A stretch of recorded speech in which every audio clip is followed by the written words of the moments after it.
पिलांकु देउछंती कि एही baby food सेलाक एबेठु होई जांतु सावधान देखंतु संपूर्ण वीडियो सामना को आसिला एही चांचल्यकर भयंकर तथ्य।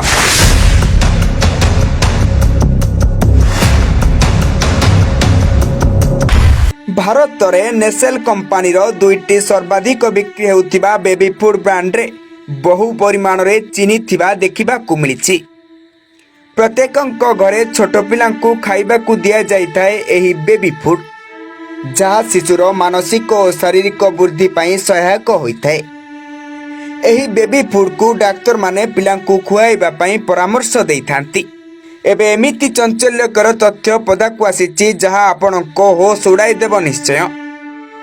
तेबे चिंतार कथा हेउछि एही बेबी फूड नेसेल कंपनीर सेरेलाक इंग्लैंड जर्मनी स्विट्जरलैंड एवं अन्यान्य विकसित देश में चीनी मुक्त अटे। तेबे भारत को आसुथिबा द्रव्य अधिक 3 ग्राम चीनी रहुथिबा रिपोर्ट रु प्रकाश पाइछि।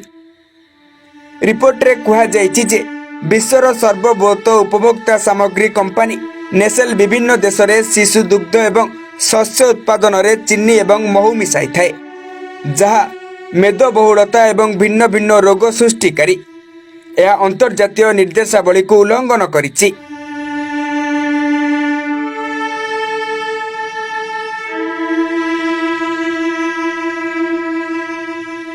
एही उल्लंघन बेलरे एशिया आफ्रिकीय एवं लैटिन अमेरिकीय देश रे देखिबा को मिलिछि।